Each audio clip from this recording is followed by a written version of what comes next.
In this video, we're going to head to Giant Sunshine Coast, where Ash is going to share with us the proven 14-step system we can use when assessing the purchase of a second-hand road bike, such as the road bike I recently purchased, the Giant TCR, which is sitting directly behind me here. Now, just note that the wheels currently on the Giant TCR are different to the wheels that came with this road bike purchase, which were the SLR1 carbon clinchers, which we'll be assessing in this video. Now, a couple of quick things before we get into this 14-step checklist with Ash. Number one, you'll see next to the Giant TCR behind me here is the road bike I'm going to be giving away to one of you, assuming you've subscribed to this channel, a week before Christmas.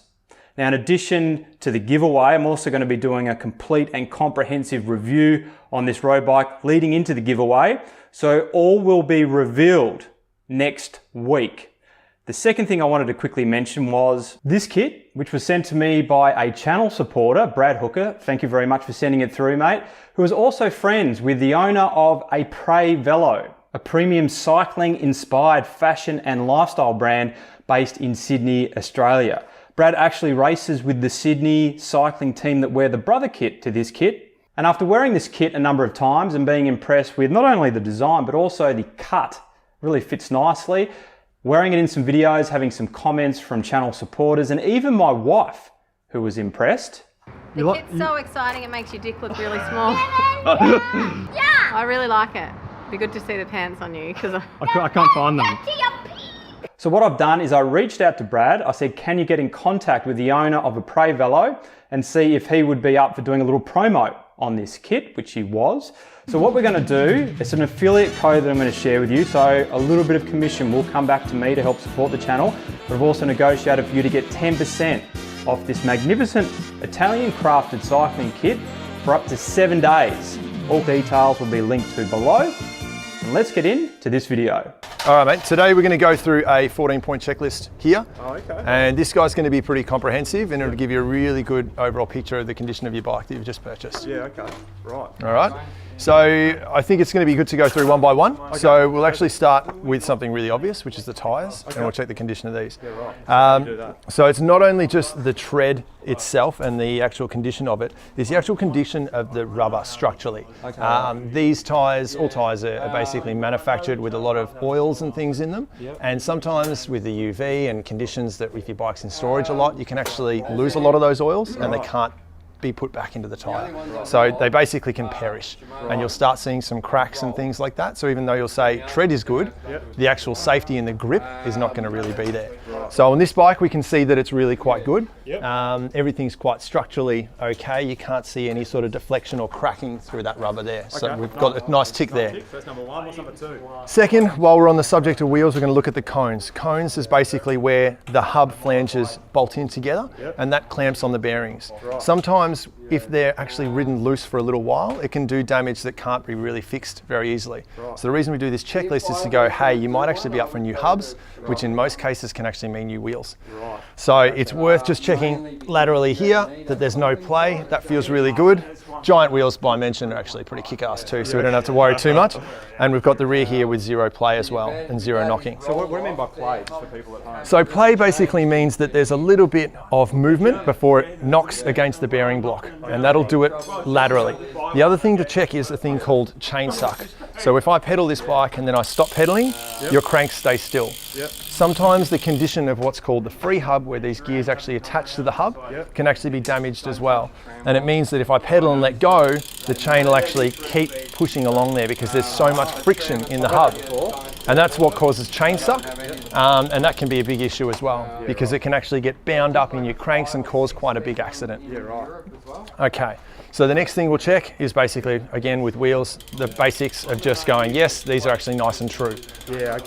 So what do you mean by true? So true, straight as an arrow. We don't want any lateral play at all. And we also don't want any vertical play because that denotes that there's been A, an accident, B, some conditions that means that the spokes could actually be quite loose, which could cause damage in an accident as well pretty quickly. So again, it's just a quick safety check and it gives a really good picture of the overall health of the bike. If we do have any up and down movement, that's actually quite difficult to get rid of. Side to side, that's what the spokes do. They can pull one way or the other.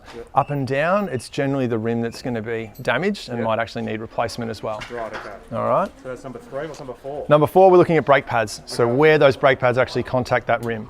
You might find if it is buckled that you're wearing one brake pad down unevenly. These look nice and even, they're evenly clamped, and we know when we actually pull the brake that caliper, both sides are working together to clamp on the rim in the middle. Sometimes if it's pushed to one side, only one is going to be doing the job and you're actually deflecting the wheel every time you apply the brakes. So that's another thing to just be careful of there too. And again, just like with the tyres, the pads actually perish. Even though you might have pads that have a lot of wear left, they could be really crumbly and dry. We see that a lot with bikes when they're down by the beach and do a lot of Ks down there. So it can still be worth replacing even though they haven't reached their wear line. Again, the condition of these, they feel nice and supple to touch. You know that when we actually pull the brake and try and move the wheel that there's no ability to really pull the wheel through. So it's nice and tight there too. Nice. All right, the next one is the headset. What are we up to, number 5? Number 5. So we're actually going to take the bike quickly out of the stand for this one. Okay, Dropping it onto the ground, grabbing the front brake, placing my hand here and just rocking back and forth. Okay. All right, and there is absolutely zero play, and there should be zero play. What does play mean? It moves? Again, same with the wheels. You don't want any free movement before it knocks one side or the other. We're looking at strictly front and back movement with this one. And what that means is that all these bearings here are nicely sealed because those O-rings are quite thin. So it means that they're not very impervious to any contaminants getting in there. So if they've been ridden loose, the headset collects a lot of crap and you could have silt and grit and all sorts of other things inside your headset which could be doing damage. And that means if you're potentially buying a bike that we'd need to pull that apart first, check the condition of all the bearings to make sure that you're paying a fair price. Because if we need to stamp in new bearings, it's actually quite labour intensive. We've got to get a special tool to press those bearings out, press them back in. It's an hour of our time and can be quite expensive quite quickly. But again, nice and tight, zero play, zero noise. We're looking good so far. Looking awesome so far, mate. So far it's looking like a bargain. Touch wood. That's wood. Okay, number 6. All right, almost halfway through. So we're looking at bottom bracket play now. Okay. So this one here is nice and simple, exactly the same thing, and play meaning exactly the same thing. We're just checking here that the cranks don't have any creaking, especially in carbon. So what are you doing, rocking it back and Rocking it back and forth, putting a fair bit of load and tension on that. Just to make sure that there's no bearing play because exactly the same symptoms can happen with the headset. Bottom bracket, expensive, timely. It can rack up a bill pretty quick as well. That feels nice and tight, exactly how it should be, all right? Shimano stuff, pretty bomb-proof. The chain, this is important. Around this side, we've got a lot of stuff going on in this drivetrain. So we've got front chain rings to look at, we've got the chain itself, we've got the condition of the derailleurs and the cables, and we've got the cassette as well. So when we're looking at this, we start with the chain. The chain, I'm quickly going to run over here and grab a tool. The chain wear is my first indicator to how hard this drivetrain's worked. So this tool basically checks the stretch on every individual link in the chain. Okay. So what do you want it? So we want this below 0.8. Anything over a mil, we're in trouble town and we start looking at the condition of the rest of the drivetrain. So testing this, we're at an extremely healthy 0.4. 0.4, right. So that means it's pretty much a new chain, is it? That means pretty damn healthy. Out of the box, you'd be expecting 0.2, 0.3, so it hasn't done much hard work at all. And what that means is we can safely say that the cassette that it's running on and the chain rings that it's running on are actually all nice and tight, and these grooves are all nice and evenly spaced like they were machined from the factory as well. Okay. If we have an issue with the chain being too stretched, it starts to deform these teeth here, pushing into the back of each one when you put load on it and what's called shark toothing them. When that happens, the chain won't shift properly, and it also has risk of skipping on you, which means if you're cranking up a hill, it can become quite dangerous when you're clipped in, and you can actually be sent off the bike pretty quickly. So it's an important safety item there as well. Very much so, okay. All right, and then chain rings suffering the same thing. So this drivetrain from there and looking at the chain, all good. Okay, cool. We now move on to the shifters. What are we up to, 8? Okay, yep, this is number 8. So we're looking at the shifters themselves doing the job that they should, which sounds simple in theory, but there's a lot of variables. Okay, so this one we just give a quick check and make sure these clicks here are nice and crisp. A lot of internals on shifters, both on road and mountain bikes, are plastic. and they can basically suffer the same thing as anything else and wear out. Right. All right, it's a very fine grease in there from factory as well. It doesn't do its job forever. Right. So it's important that they feel nice and crisp and sharp, which is exactly what those ones do feel. Right. So when we move through the gears, we're getting nice, snappy, clean shifts. All right, that's all doing the job that I'd expect it to do. And that gets a tick of approval from me without an issue as well. Also in that, we can feel the way that shifted, that the spring in the derailleur is nice and strong. Sometimes bikes can be stored being in the big ring and doing that dreaded cross chain.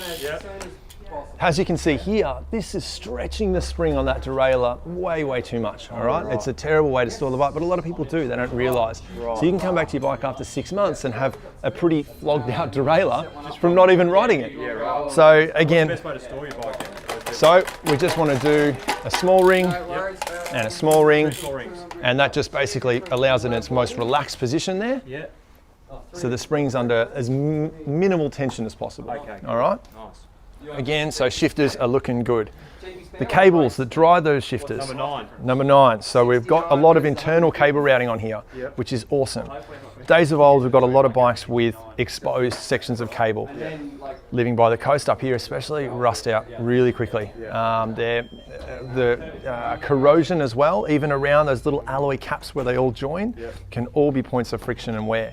Your shifting performance is going to be dramatically reduced. So again, we just look at cables and say, because there's a bit of labour to actually route a new cable through. The cable itself, $6, cheap, but $25 an end to be able to run those cables through, because it's going to need a new gear tune or a new brake tune when you're going with that as well. Right. So again, nice and healthy, no money to spend there. Yeah, okay. Okay. The derailleurs, we've seen the alignments nice and straight by everything else that we've checked. But this part here is worth noting. This is called the derailleur hanger. This little bit of alloy in here, okay? So not part of the frame, but bolted in. So this guy, just here, okay? That's a malleable, softer bit of alloy. The idea is there that if you crash, you can see that if you crash on this side, the part that's going to be exposed and hit the ground first is going to be this derailleur. These guys here are designed to save both your derailleur mechanism itself and your frame from being broken. Okay. The derailleur ideally snaps off here, okay, and then remains intact. And then you replace this little part here, which is under $100. Okay. If there's any white in there, if there's any wear in there, or if there's any bend in that at all, it's like a spoon. You've only got a certain amount of bends until actually that can weaken and become and snap on you, right? So we always look at the condition of that to see if it's been fixed before. In this case, looks fresh, straight out of the factory. No evidence of being dropped or marked on there, so no issue there either, all right?